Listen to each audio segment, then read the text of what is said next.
Lance Bachman here, LB Capital, sitting here with John Duffin. I'm excited to be on the show. Let's effing grow. It's Duffin time. Let's go. Welcome to the Your Message Received podcast.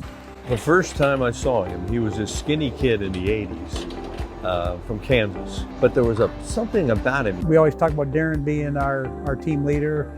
You know, he was our leader, our teammate, but he's a friend. Everybody around him, they wanted to be a part of him. That was Darren. I've never been around a leader like this. I mean, just really carrying on Darren's legacy. He was such a kind, genuine, loving, unconditional love. You knew it when you walked in the room. Taking a few cues just from everybody around and then looking and sitting back and go, you know what, my dad would want me to help too. The Darren Dalton Foundation is a 501c3 organization that is committed to providing financial assistance to those suffering from primary malignant brain tumors. The foundation provides grants to families struggling to meet their financial obligations due to the diagnosis.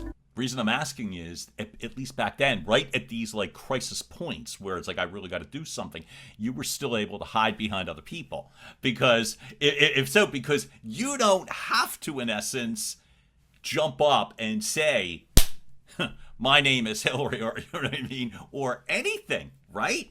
You're still kind of behind the scenes. And I liked hiding in the shadows. I liked being behind the scenes, which is what PR is now, right? Like, yeah. You know, my ego wanted to be out front, but my soul is not. Like, I'm not a flashy like a loud person, but I was trying to be someone I wasn't. I wanted to be my sister, who was really funny and gregarious and outgoing in the life of the party, but that's not who I am. I'm really great one-on-one. I struggle in large crowds. Okay. You're not a contractor. You're a company. You employ people. You pay health insurance. You give the pledge. You do the right things.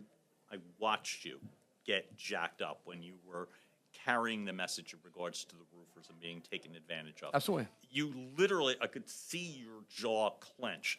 Absolutely. You put up a post literally 48 hours ago, maybe yesterday, no more than a couple days ago, where you were talking to, you only heard the voice. It was you, and you had, it's more than passion.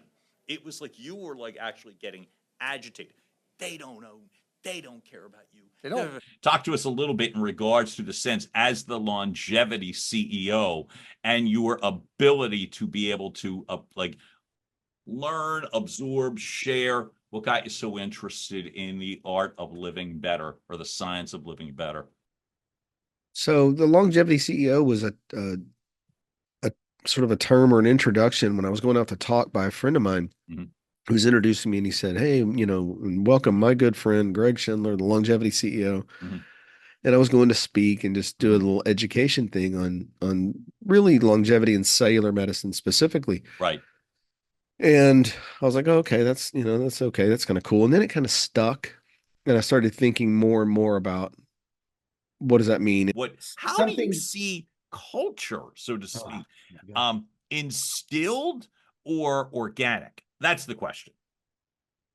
That's a big question. Mm-hmm. I want to say something first. Yeah, please.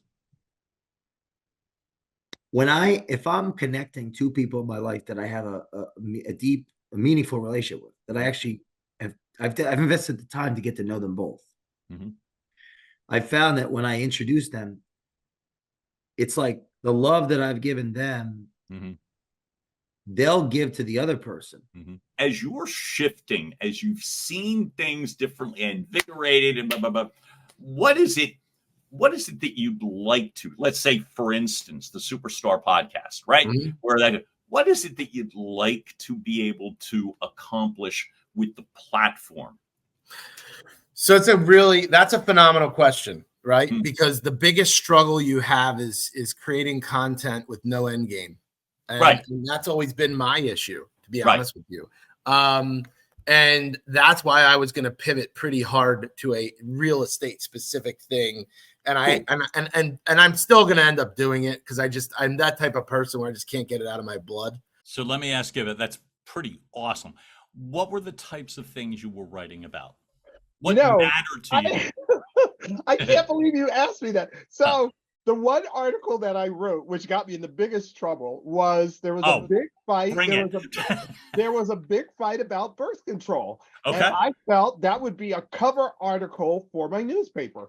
So there was a church that was near our campus. So I went over and I interviewed a nun about it. What would you say would maybe even be one or two things about Greg Schindler that people should know about you? Resilient, loyal, and passionate. Those are the things that I hear a lot. We are one of the only foundations in the United States that I know of that is actually making a difference in people's lives by helping them when they are at their worst. When Darren was diagnosed, we realized there were not a lot of organizations that helped families, and a lot of times, as you know, caregivers and the diagnosed end up not being able to work. There's no way we're giving up.